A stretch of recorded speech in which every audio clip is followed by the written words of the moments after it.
Good morning. Good morning. Good morning. You know, we're going to preach on the eye this morning. The eye. We'll preach on. You know that eye has got people in a lot of trouble. That tongue got people in a lot of trouble. So is the eye.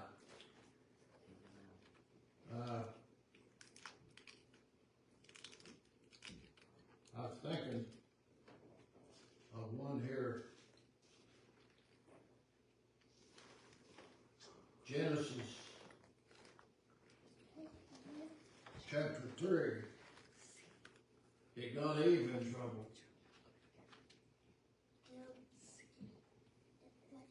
God said that for the woman not to eat of the fruit of the tree, which is in the midst of the garden. God has said, you shall not eat of it, neither shall you touch it, lest you die. And the serpent said unto the woman, you'll not surely die. For the God knoweth that in the day ye eat thereof, that then your eyes shall be open, and you shall be as gods, knowing good and evil. And when the woman saw that the tree was good for food, and that it was pleasant to the eye, what'd she do? She done exactly what God told her not to do. She listened to Satan. There's another man over here that got in trouble. His name was Lot. Turn to Genesis chapter 13. Genesis chapter 13, verse 1. And Abram went up out of Egypt, he and his wife and all that he had, and Lot with him, into the south. And Abram was very rich in cattle and silver and in gold. And he went on his journey from the south even to Bethel, unto the place where his tent had been at the beginning between Bethel and Ai, unto the place of the altar which he had made there at the first. And there Abram called on the name of the Lord. If you'll notice reading through the Bible about Abraham, the first thing he done wherever he went, he built an altar. Now I know there's a lot of churches today that don't believe in an altar.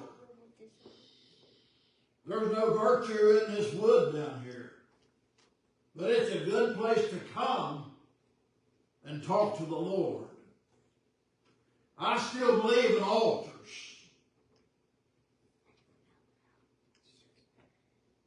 And Lot also, which went with Abram, had flocks and herds and tents. They both were very rich. And the land was not able to bear them. They had so many animals that they didn't have enough land for them to graze. And the land was not able to bear them, that they might dwell together, for their substance was great, so that they could not dwell together. And there was a strife between the herdmen of Abram's cattle and the herdmen of Lot's cattle, and the Canaanites and the Perizzites dwelt then in the land. And Abram said unto Lot, let there be no strife. Abram was a peaceful man, which we need more of that today. He said, let there be no strife.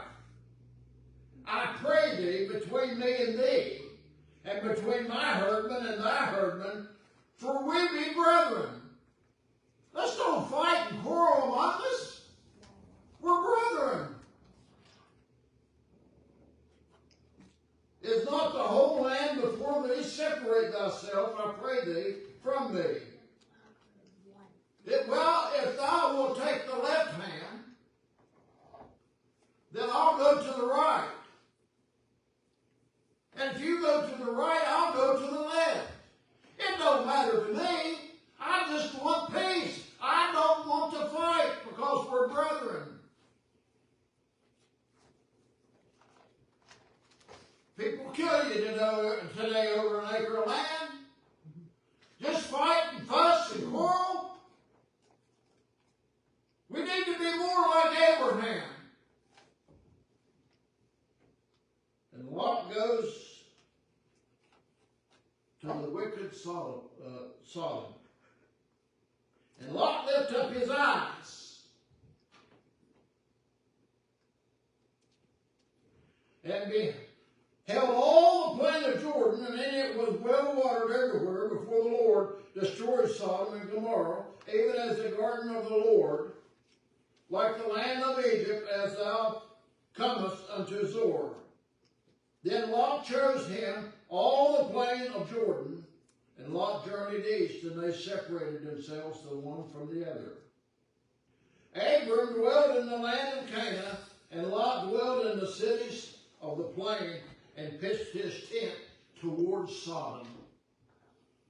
Now the Bible doesn't say this. This is what he's saying. I think his eyes looked down and saw the bright lights of Sodom and Gomorrah. And I think the eyes got him in trouble. He chose to go there. But the men of Sodom were wicked and sinners before the Lord exceedingly. Don't you think that Lot already knew this? He knew. They knew all about Sodom and Gomorrah. But he pitched his tent towards there. And the Lord said unto Abram, after that Lot was separated from him, lift up now thine eyes, and look from the place where thou art northward and southward, and eastward and westward.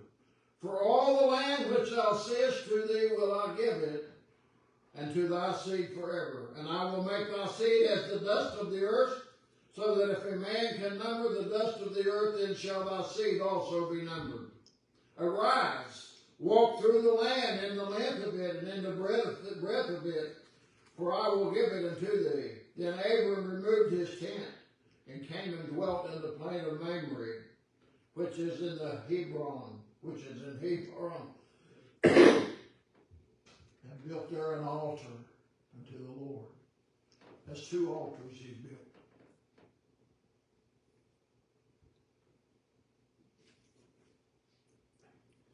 And we're going to go over to chapter 19 and verse 4. We're going to see the wickedness of Sodom and Gomorrah. But before, chapter 19 and verse 4 says, before they lay down, the men of the city, even the men of Sodom, compassed the house round, both old and young, all the people from every quarter marched around the house. And they called unto Lot and said unto him, you see where he's at? He's right down in the middle of it. They called unto him, where are the men which came into thee this night? Bring them out unto us, that we may know them. There's where homosexuality started. Bring them men out that we may know them. And Lot went out at the door unto them and shut the door after him, and said, I pray you, brethren, do not so wickedly. Don't do this thing to these men. Behold, now I have 2 daughters which have not known man. Let me, I pray you, bring them out unto you, and do ye to them as is good in your eyes. Only unto these men do nothing, for therefore came they under the shadow of my roof. And they said, stand back. And they said again, this one fellow came in to sojourn, and he will needs be a judge now. Will we deal worse with thee than with them, and they pressed sore upon the man, even Lot, and came near to break the doors down. They wanted those men so bad that they were going to break the doors down. But the men put forth their hand and pulled Lot into the house to them and shut to the door. They shut the door. And they smote the men that were at the door of the house with blindness, both small and great, so that they worried themselves to find the door. They made themselves unable to see. And the men said unto Lot, Hast thou here any besides sons-in-laws and thy sons and thy daughters, and whatsoever thou hast in the city, bring them out of this place. For we will destroy this place, because the cry of them is waxed great before the face of the Lord, and the Lord has sent us to destroy it. The Lord is going to destroy the sinful city of Sodom and Gomorrah. And Lot went out and spake unto his sons-in-laws, which married his daughters, and said, Up, get you out of this place, for the Lord will destroy this city. But he seemed as one mocked unto the sons-in-laws. You know why he seemed as one that mocked? Because he was right in the midst of the sin. He lost his effectiveness. They didn't believe him. They lost his effectiveness. There's people today, there's people that's been saved today have been dabbling in the world. And they try to witness to someone, and it goes no further than the door back there, because they've lost their effectiveness to witness. Because people know them. I know what you've been doing. You're living for the devil 6 days a week, and you want me to go to church Sunday? You lose your effectiveness just like he did. They mocked him.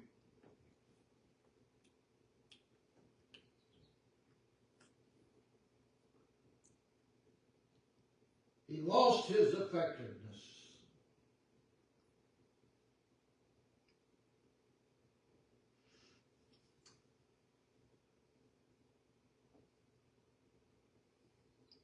The cities of the plains was destroyed.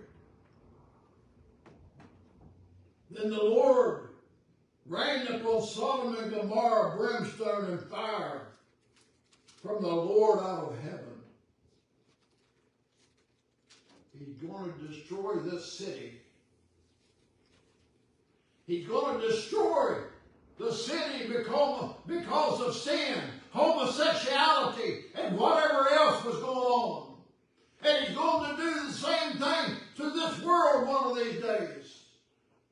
This world today, I'm just using homosexuality as one thing. This world is full of it today. It's wrong.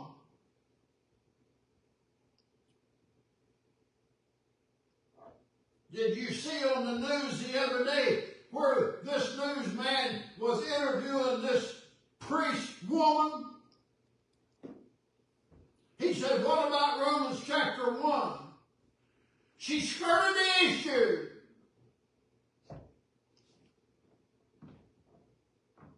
I say to you today, if you're a homosexual, or if you're a lesbian, you go home and get the Bible and you read Romans chapter 1. If you do not change your way, you're going to split hell wide open. Boy, I won't get far on that message. Preacher, you shouldn't be preaching against people like that. You need to get saved. And God overthrew those cities, and all the plain and all the inhabitants of the cities, and that which grew upon the ground. But his wife looked back from behind him, and she became a pillar of salt. And Abraham get up early in the morning to the place where he stood before the Lord. And he looked toward Sodom and Gomorrah, and toward all the land of the plain, and beheld, and lo, the smoke of the country went up as the smoke of a furnace.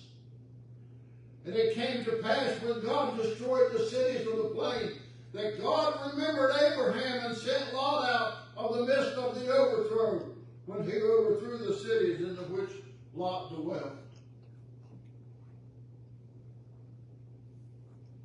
After God got all of his people out, those that had been saved, he destroyed the city. And my friend, listen this morning. When Jesus comes back again, he's going to get the jewels out of here, and then he's going to destroy the sinful world, just as he destroyed Sodom and Gomorrah. You need to get saved today. If you're watering in sin today, you need to get out of the water. Quit watering in the mud today. Get out. And trust Christ as your Savior. Time is running out. You say, preacher, I've heard it all my life. Well, just like as Johnny Ray said this morning in his teaching, you believe what you want to, but I'm going to believe that Jesus is coming back because he said he was.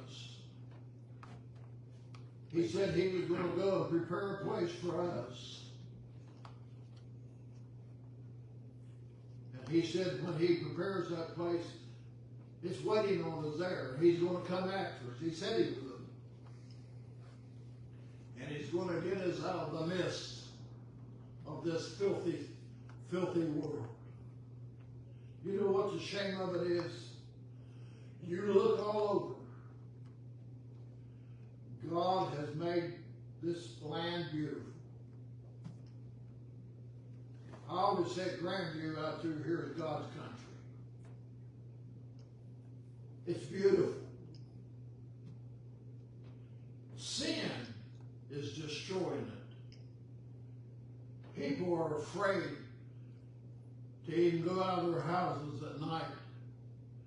They're afraid to go to a restaurant and eat anymore. Some of them are even afraid to go to church anymore, because some nut might come in with a gun and shoot them. Timothy said we're living in perilous times. Dangerous times is what he meant. We're here, church. We're living in dangerous times today. When I'm in a restaurant and someone walk in with a backpack, it scares me to death. I keep my eye on them. It's a shame, because I grew up in a home that we left for hours, doors unlocked, windows open. Nobody bothered anything. Now you leave your door unlocked, you might come back, there might be something left in the house. I don't know, there might be. But it's sad. It's sad. Yes, we're living in dangerous times today.